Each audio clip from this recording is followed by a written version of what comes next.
mon arme de transformation massive. Alors, ça peut te paraître tellement simple, mais au fond, c'est la chose la plus puissante qui existe. Et si tu es un être sensible, une âme d'artiste, ben, je t'encourage vraiment à considérer cette chose-là, qui est la chose la plus universelle que l'on fait. Et laisse-moi te partager justement une histoire dans ce sens-là, qui a été pour moi la plus grande transformation de ma vie, et qui est encore aujourd'hui cette transformation. Et là, je te parle du chant. Et quand tu commences à chanter, tu sais, c'est comme si, à l'époque, quand j'avais commencé moi, c'est comme si il y a quelque chose qui t'empêche de chanter. Tu n'arrives pas à sortir cette voix, tu n'arrives pas à affirmer ton être, parce que c'est comme si, je ne sais pas, quelque chose de mauvais qui va se passer, ou on va te juger, tu ne sais même pas ce que c'est, mais c'est quelque chose qui est dur à faire. Je me souviens encore moi-même, la première fois, c'était au marché, sur les quais, dans le sud de la France, à La Ciotat. Et c'est la première fois que je sortais avec ma guitare, mais c'était genre, j'avais envie de me cacher. Et au début, je ne chantais pas du tout, c'était juste de la guitare instrumentale, tu vois, et surtout que les gens ne m'entendent surtout pas, tu vois. C'était genre silence radio, genre je jouais pas très fort. Et jusqu'au moment où j'ai commencé à chanter, tu vois, à prendre confiance avec des œuvres, mais petit à petit, ce chant a pris sa place. Et c'est comme si, en fait, quand tu es un être émotionnel riche, comme toi et moi, eh bien, petit à petit, tu libères des espaces en bas. Tu chantes pour oublier tes peines, chanter, pour bercer un enfant, chanter. C'est tellement simple, mais petit à petit, tu vois, je suis passé d'un artiste qui était dans l'ombre, qui était totalement caché dans l'ombre, qui avait peur de sa lumière, à un artiste, le fait de juste faire, juste fait de chanter, et tu vois, de me laisser porter par mon inspiration sur des... Au début, je chantais que des reprises, donc je prenais des reprises qui m'inspiraient, tu vois. Et si je te dis les premières reprises que je chantais, c'était Buffalo Springfield, tu vois. Une chanson extraordinaire. Tu vois, des titres comme ça où je commençais, où c'était très intimiste. Également, Horse with No Name, tu vois. Mais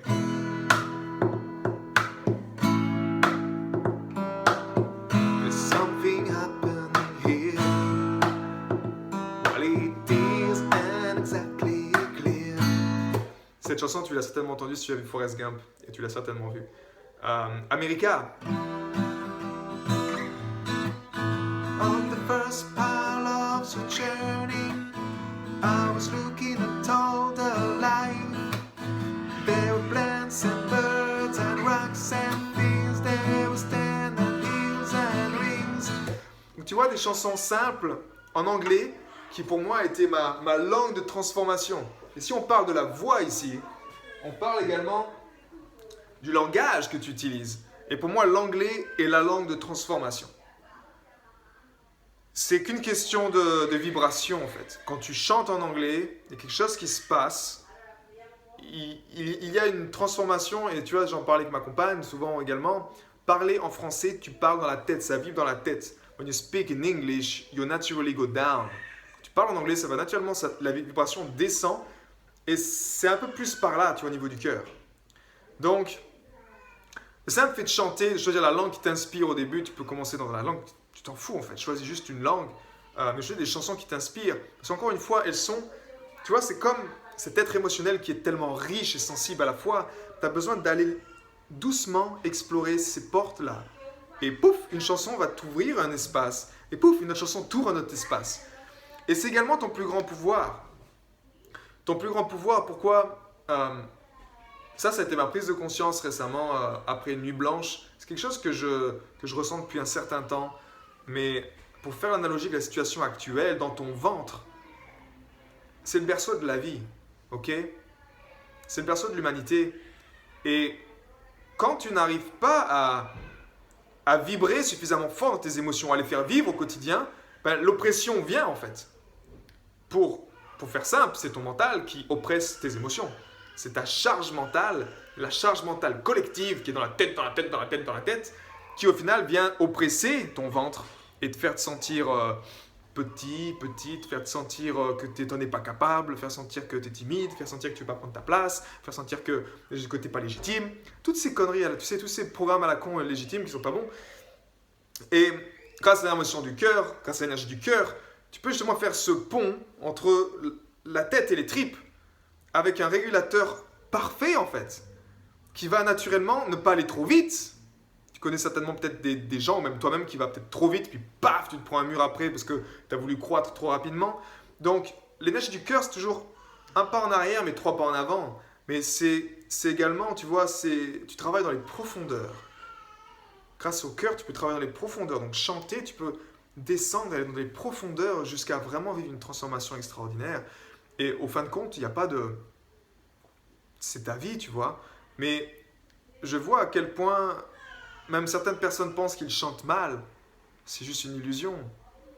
C'est juste quelque chose qui a été mis dans la tête à un moment où la personne était sensible. On lui a dit, mais tu chantes comme une casserole. Et puis elle a gardé ça, puis elle a honte de chanter. Alors qu'en fait, tout le monde sait chanter. Je te le dis encore une fois, tout le monde sait chanter. Tu prends une personne qui ne sait vraiment pas chanter et tu la fais travailler un minimum avec d'autres personnes qui chantent. Elle va naturellement après être harmonisée comme les diapasons. Tu accordes tes instruments dans un concert. Tout le monde accorde ses instruments pour que ça sonne à l'unisson. C'est la même chose émotionnellement. On a besoin de s'harmoniser, on a besoin de se mettre ensemble pour que ça sonne, pour qu'on soit tous sur cette planète à l'unisson.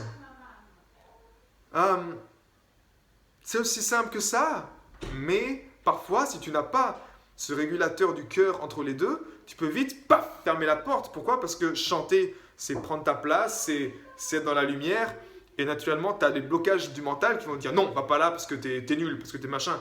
Et si tu n'as pas le discernement du cœur pour te permettre de descendre et te dire ok, non, en fait, c'est un nouvel espace de temps, c'est différent, je m'autorise à le faire, eh bien là, ça va être différent. Je te le dis, ça va être différent. Également, avec ce Covid, tu vois, le ventre, encore une fois, quand tu réveilles ton ventre, tu réveilles ton feu, et tu réveilles également, tu prends soin de ta vie. Si tu es tout le temps au travail, sur un écran, où tu n'es pas émotionnellement présent, quand tu parles, tu n'es pas présent, c'est juste dans la tête en fait, naturellement également, tu ne prends pas soin de ta vie. Et tu vois, l'analogie que j'observe dans certains pays, ça reste un point de vue, c'est que où on ne prend pas soin de la vie, c'est souvent des endroits où justement on est trop dans la tête, où les gens ont abandonné leur corps émotionnel, ont abandonné cette vie, ce jeu, parce qu'il y a un système qui est comme ça, et qu'il y a les peurs, et qu'il y a tout ça, et que... Mais au fin de compte, tu t'en fous. Ce que je veux dire, c'est que même si toi, tu commences aujourd'hui à chanter, tu libéreras l'humanité. Parce que c'est que ça, ton monde intérieur, on fait du monde extérieur. Donc le choix conscient collectif aujourd'hui, c'est un choix conscient collectif, mais qui impacte tout le monde. Et si aujourd'hui tu décides de rechanter et de faire vibrer ces émotions, et d'aller dans la colère, et d'aller dans d'autres énergies, tu vois, comme hier, j'ai eu une mélodie qui m'est venue... Tan, tan, tan, tan, tan, tan, tan, tan. Dun, dun, dun, dun. Et cette mélodie, tu vois, elle m'est venue hier dans ma tête. Je marchais et paf, j'ai eu cette connexion avec cette mélodie. Et je l'ai enregistrée sur mon téléphone.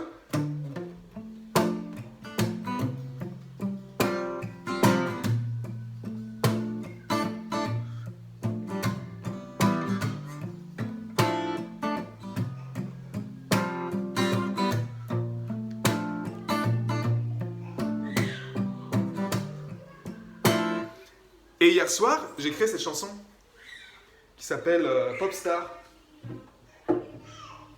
Et tu vois, la mélodie est venue. Et en fait, hier soir, j'étais dans une journée émotionnelle qui était chargée. Et grâce à l'énergie du cœur également, je me suis autorisé à descendre dans cette noirceur, tu vois, dans cette souffrance. Et de la vivre, mais de la transmuter en chanson. De la transmuter en création. Waouh! Comme je te dis que c'est mon arme de destruction massive, c'est du lourd.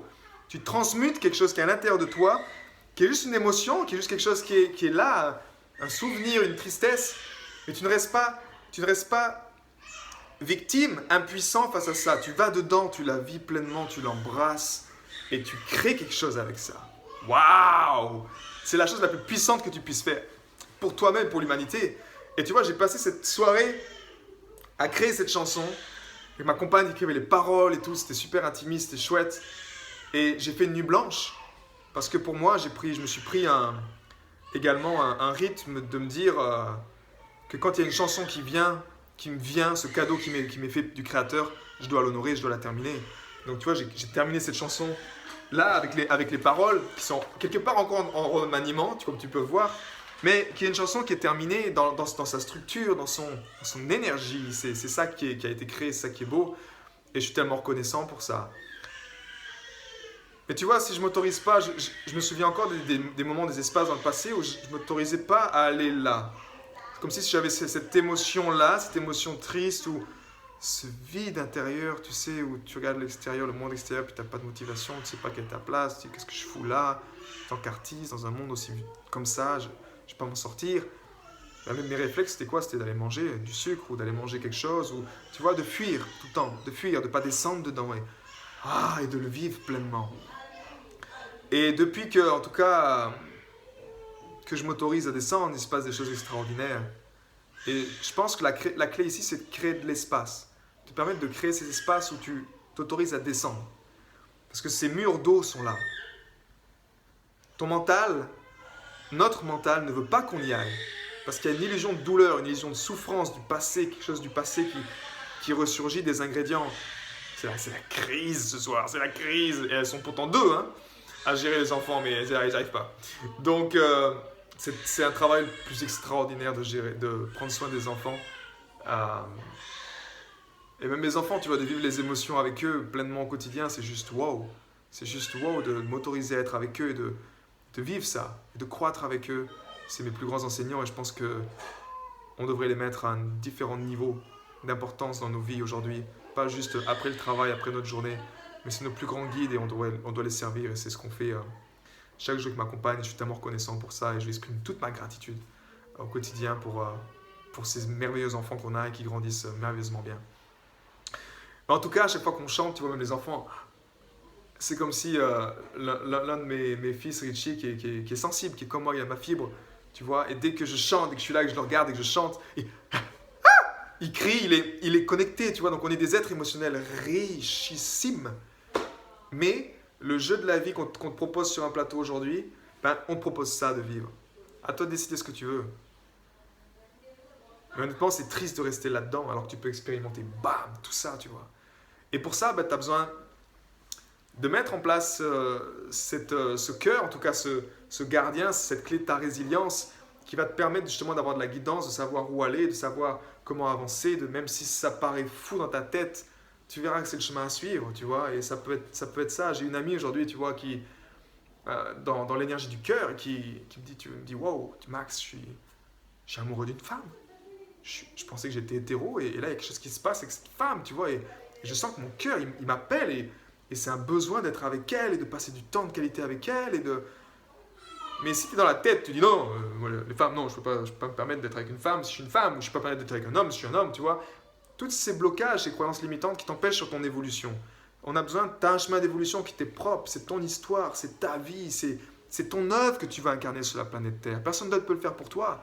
Tu es juste comme moi, aux côtés du Créateur, et on est là, on reçoit, puis on fait notre job, mais on est rien du tout au final. On est rien du tout. Le mental nous fait croire qu'on est tellement, que nos problèmes sont tellement importants, que c'est vraiment un... Tu vois ce que je veux dire? Alors qu'on n'est rien du tout, on est une poussière, même pas d'étoile. On est même plus petit que ça. Donc, il n'y a pas de quoi dramatiser au fond. Mais si tu n'as pas le discernement qui t'aide à choisir et à t'autoriser à être, à t'autoriser à aller prendre ces espaces-là dans ton ventre, à récupérer ces espaces dans ton ventre pour pouvoir créer, pour pouvoir chanter, pour pouvoir confronter la situation au quotidien. Parce que crois-moi qu'une situation, tu la confrontes avec les émotions, avec tes tripes. Tu ne la confrontes pas avec ta tête. Et soyons honnêtes, au quotidien aujourd'hui, on essaie de te forcer à être dans la tête, dans le crâne. Tout le temps dans le crâne. Donc ça ne marchera pas comme ça. C'est mon arme de transformation massive. Et c'est une arme universelle. Comme le cœur, c'est une arme universelle. Je t'encourage à la pratiquer, je t'encourage à le faire encore et encore. Et si tu sens que tu n'en es pas encore là, tu sens que tu es vraiment, tu vois, entre ce gap de dire, ok, je veux Max, je veux même créer des chansons et créer mon œuvre, tu n'en es pas encore là, peu importe. Sache qu'il y a l'Institut du présent, des leaders créateurs du présent qui est là pour ça, pour t'accompagner, te guider, t'apporter cette guidance, t'apporter ce sentiment que tu n'es pas seul, on est là pour ça. Tu sais, moi quand je repense dans le passé où j'étais seul et isolé dans ma tour d'ivoire ou dans mes ténèbres, c'est tellement dur. Donc si tu peux avoir des personnes qui peuvent être comme toi, qui peuvent rapidement te raviver ça et faire en sorte que ça t'aide, bah, tu es naturellement bienvenu chez nous. Voilà, prends soin de toi, passe une excellente semaine et je te dis à très bientôt. Ciao.